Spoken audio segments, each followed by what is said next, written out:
It was basically bland chicken.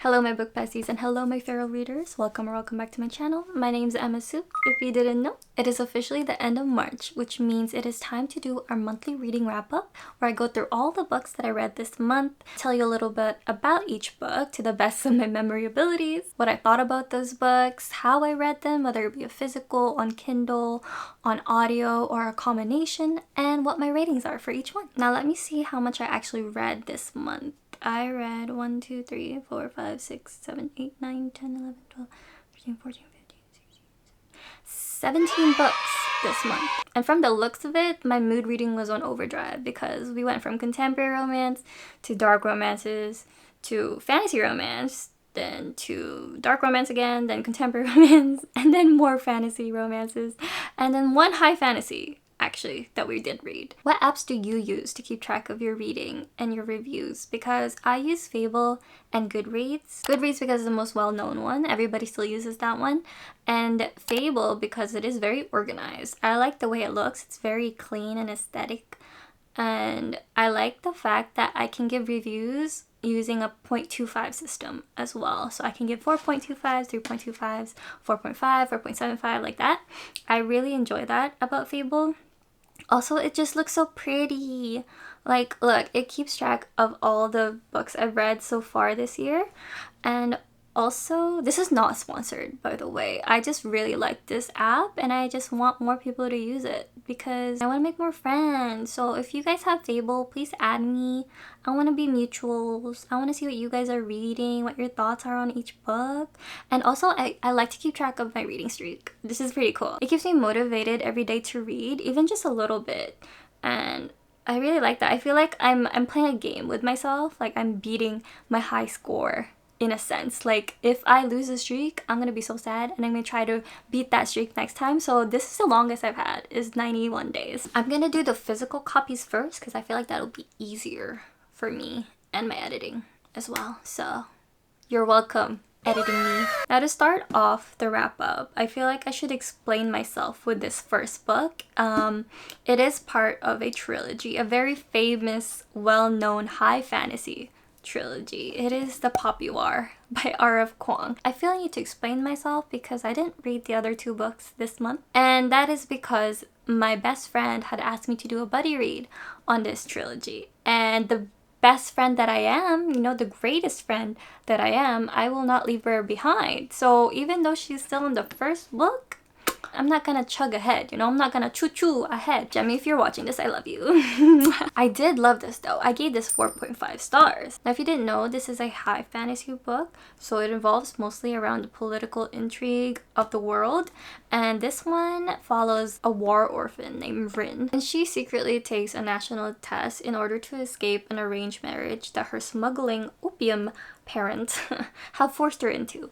So now she has to make sure she places first in this test in order to enter the military academy in the imperial capital city of Sinigard. And from there she learns about the politics of her nation, the warfare, and even discovering her own shamanic abilities. Rin is a very complex character filled with so much rage and trauma and vengeance overall, and especially where it ended, we will definitely see a tip in the scale of her moral code even more. Next is Throne of the Fallen, which I actually did an audio read for this. I just have the physical copy with me. I think I gave this 3.25 stars. This was a pretty fun read. It is a fantasy romance with games and trials, but make it deadly, and with demons and shapeshifters and fays, so everything else, and a tiny bit of human involved, and add the Bridgerton vibes to it as well. So the audio, they were British. I felt like it was a little too long, to be honest, for what it is.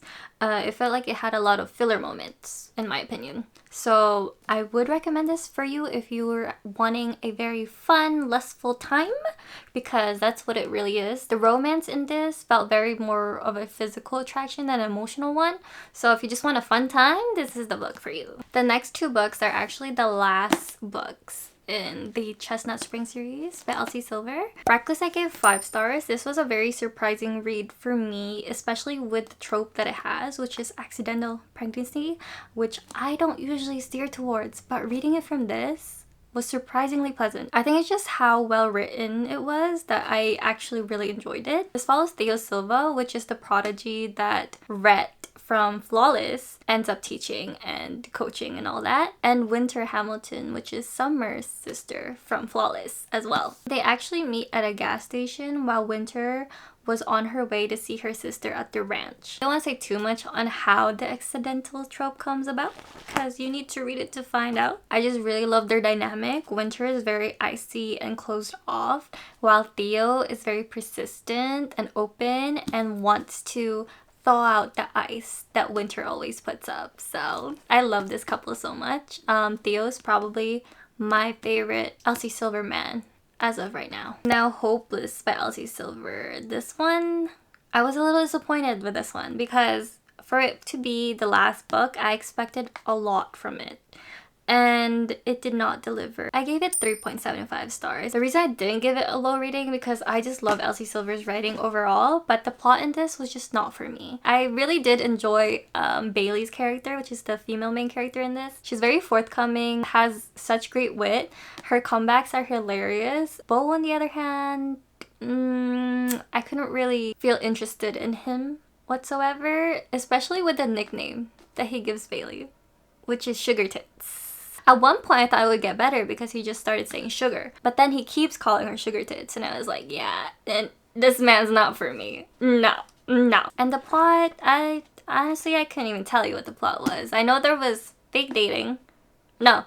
There was fake marriage. No. There was fake engagement. That's what it was. Yes. And there was fun moments, you know, there was fun moments in that. But I think what the highlight for me, personally, from reading this was the interactions from the other characters in the other books in this. Like, the fact that we didn't get a lot of found family from our main characters in this to like fully connect the story, I was a little sad by that, which sucks because Harvey Eaton, every time I see Harvey Eaton on the page, I just laugh. He's the star of the show, always, in every book. I love that man. I hope we get a book for him because I would totally read that and I would eat it up. I especially love the part where they had a group chat with the boys. I'll put it on the screen right here because it's a lot of people and it's gonna be weird if I say it by myself. So, but the part where Kate says, "Why am I related to so many idiots, sir?" in capital letters. Seeing the other characters was the best part of this book. Other than that, I'm sorry, I did not like the romance in this. Now the next 3 books are actually a trilogy, and I'm proud to say that I started and finished the trilogy in the same month. Can I get a round of applause, please? Yes, thank you. This is the War of Lost Hearts trilogy by Carissa Broadbent. The first book is Daughter of No Worlds. I gave this 5 stars. Children of the Fallen, which is the second book, also 5 stars. And then lastly, the third book, Mother of Death and Dawn. You guessed it, 5 stars. This whole trilogy is a god tier trilogy. This will forever be living in my mind rent-free 24/7. That is how good this series is. This follows Tisana, who is a magical wielder that has been enslaved all her life until one day she accidentally her captor, and now she's on the run to find the Orders, which is an organization of magical wielders that have the power to destroy her former masters to take down an entire nation of slavers, basically. In order to join the Orders, she has to go through an apprenticeship program with a not so approachable wielder named Maxentarius Farlione, who is our grumpy sunshine male main character that does not like the Order whatsoever and what they stand for and does not want to train her. But Tisana needs to convince him to help her in order for her to free her people from enslavement. The journey that they go through together is a brutal one. A long, brutal journey with so many trepidations, so many ups and downs, so much betrayal and vengeance, but their love for each other, it's so beautiful. It is a very slow burn, but you do feel the tension and see their feelings starting to develop for one another. I just loved everything about that. It's actually embarrassing how much I cried from these. It is just that good of a trilogy. So definitely pick this up. This is very underrated. And I feel like you're definitely missing out if you haven't picked this trilogy up. Because if you're a fan of Throne of Glass and Serpent and the Wings at Night, you're definitely gonna love this series. Trust me. You're gonna have the best time of your life. And it will also live in your mind rent free. Now the rest of these are either on the Kindle or on audio. The first two is The Lady of Darkness and The Lady of Shadows. Both are the first two books in the Lady of Darkness series. Lady of Darkness I gave 3.75 stars, while Lady of Shadows I gave 3 stars. Now this is a fantasy romance series. The main character is actually quite close, very, very close to another character that is very well loved. Oops. So when I was reading these, I felt like I was just reading another version of that well-known series already. So I didn't feel connected as much to the characters or the plot itself. The first one was fun. I had a great time because even though it had that element, the assassin being trained by an assassin lord, knowing how to play the piano is actually Faye. I could look past that because of where the plot was going. So it really got me intrigued with the world itself. And then I got to the second book and it just really fell hard for me. I did not like the female main character. No, I'm so sorry, but I think her name's Scarlet. Scarlet was just not it for me. She was really annoying, I must say. There was a lot of back and forth miscommunication between her and Soren, which is the male main character. And at first, right, after the ending of the first book, I thought that had settled. I thought they'd fix that problem. But then I got to the second book and the same thing just kept happening. They would withhold information from one another so often that I was just like, nah, I can't do this anymore. So I will not be continuing this series anytime soon, unfortunately. Maybe in the future I would love to do it again and try again. But at this moment in time, nothing can change my mind. But if you haven't read the series and you want to pick it up, do it. Don't let me stop you from doing that. Actually, let me know what your thoughts are if you do end up reading it, because maybe it was just me, you know, maybe it's a me problem. So this next one is a pretty recent find of mine. It is actually a debut novel by an indie author. Her name is Courtney L. Wynn and the book is called Visalis. This one I gave 4 stars. At first I thought the setting was in a historical sense, but then it also had urban elements implemented into it, so it's like a mixture of past and present and future, if anything. So that was pretty interesting. As for their magic system, they use rings to connect with the spiritual realm and bond with the spirit in order to expel power from them, which is pretty cool. And our female main character, Nazara, is such a bad bitch. She literally gets more and more powerful as the story goes on. And her chemistry with our male main character, Dagon, the tension is high on this one. The banter was so funny. The flirting was top notch. And our male main character, Dagon, is a shadow daddy. And he is a soul extractor that works with death. So whenever death wishes for a soul to be taken, he does the job for him. And that is actually how he meets our female main character, Nazara, because death actually sends him out to extract her pure soul. Go read this book, please. I especially need book 2, so I need more people to read this book. Okay, so let's get the process going here. This next one is a duet. It is a throne duet by Rena Kent. It is a dark mafia romance, and I really love this duet. This is the best duology that she has written, in my opinion. I love both of these books. I gave each one 4 stars, which is really different how I rated the other duets, which most of the time the first book would be the better one and the second one would fell off. But this one, equal footing. This follows a mafia baddie, Rai Sokolov, who is the twin sister to Reina Sokolov in the Lies and Truths duet. And she is such a badass, especially being in the mafia where women are not so welcome being in a high standing, but she stands her ground. She knows how to play the game and she walks these men like dogs. Yeah. And then Kyle Hunter, our male main character. I love this man so much. He is crazy, don't get me wrong. He is crazy. He is red flags everywhere, okay? But the redemption, the groveling that he does, he is very twisted, especially with his trauma, but my god, his actions, his words. And then we get a little snippet in the epilogue of their children, and one name stood out to me, which is Nikolai Sokolov, which I know we will see in the Legacy of God series, I believe. I'm so excited because once I get to the Legacy of God series, I will know the parents of each of these characters. Like, it's gonna be so fucking cool to tie in everything and to see them again in the Legacy of God series. No, I love it. I love this. I love this for me. But anyway, if you want a good dark mafia romance, check out The Throne Duet by Rina Kent. I highly recommend this one. This next book is the second book in the Dirty Air series by Lauren Asher. It is called Collided, and I gave this book 2 stars. I know, I'm sorry. Don't yell at me. But this one just didn't do it for me. I'm so sorry. I hated Liam. I hated that man with everything I got. He was awful. And Sophie was fun to an extent, but shit, I don't know. Both of them just, yeah.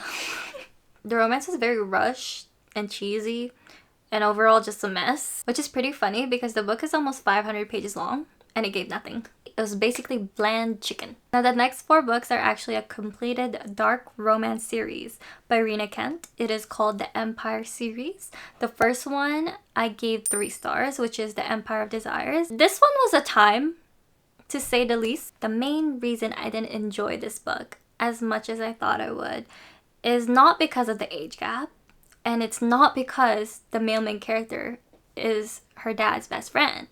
It's the fact that he calls her baby girl, even though he has known her since she was a baby and has seen her grown, okay? So to give that nickname after all those years of knowing her is just, I got icked. I got icked so much by that. Although nothing happened until she turned 18, the fact remains that he calls her that after knowing her for all those years. Like, you couldn't give her another nickname? Another nickname perhaps? But yeah, I didn't like that, so let's leave it at that. Empire of Sin, I thoroughly enjoyed this one. I gave it 4 stars. This follows Nox Van Doren, who is a side character in the Royal Elite series, and in this he's actually a hotshot lawyer for a big company in the States, and he meets our female main character Anastasia, who is a mafia princess, and they get crazy. It was supposed to be a fun one-night stand for Anastasia, but turned out to be more than that. Also, I got to be introduced to the other characters that are showing up in the later series, like the trilogies that's coming up. They're already so dark and mysterious in this one, so even more so in their own books, I'm sure. I'm so excited. Now, Empire of Hate. As the name suggests, I hated it. I hated this book with every fiber of my being. The only reason I gave it 3 stars is for Nicole and Nicole only. I love that girl, our female main character. She's gone through so much. She does so much for her and her brother in order to have a future for themselves, okay? And then Daniel, our male main character, the Daniel that we see in the other books, the side character Daniel, okay, is not the same Daniel that you see in this book. I was so frustrated with this man. I hate this man in this book so much. What did you do to my Daniel? Rina Kent, what did you do to my Daniel? Like, I don't even know who this Daniel is in this book. He was such an asshole towards Nicole the whole time. Literally made her life a living hell once she became his secretary. That was just awful. Personally, I feel he did not grovel enough to deserve Nicole in the end. I'm just gonna pretend I never did read that. The Daniel in my head will be the Daniel from the other books, not the Daniel of his own book. Because he doesn't exist. Okay, no. And finally, the 4th book in the Empire series, which is Empire of Lust. This is a monumental time because this is the first Rina Kent book that I have given more than 4 stars to. Yeah, you heard that right. Only 8 out of 20 of the Rina Kent books I've read so far are 4 stars. To finally break through that threshold meant everything to me, because that means from now on, the rest of the books, they have to be 4 stars and above, right? It can only go up from here. This follows Kingsley, who is the father of the female main character in Empire of Desire, which I do suggest you read Empire of Desire first, just so that you know the background of Kingsley and why we are where we are in his story. And the female main character in this one is Aspen. So you see both of them in the Empire of Desire first, and then throughout the series as well. Basically, they're 2 hot and stubborn lawyers that have been at each other's throat all this time in their same company, and they do find out they share a daughter. together. What once was a fling from the beginning turned out to be more than that. And well, let's just say they start to spark more than just legal debates. Yeah. This was a fun time. Was this plot done before? Perhaps a little bit in the other Arena Camp books, but otherwise the vibes are vibing. I loved it.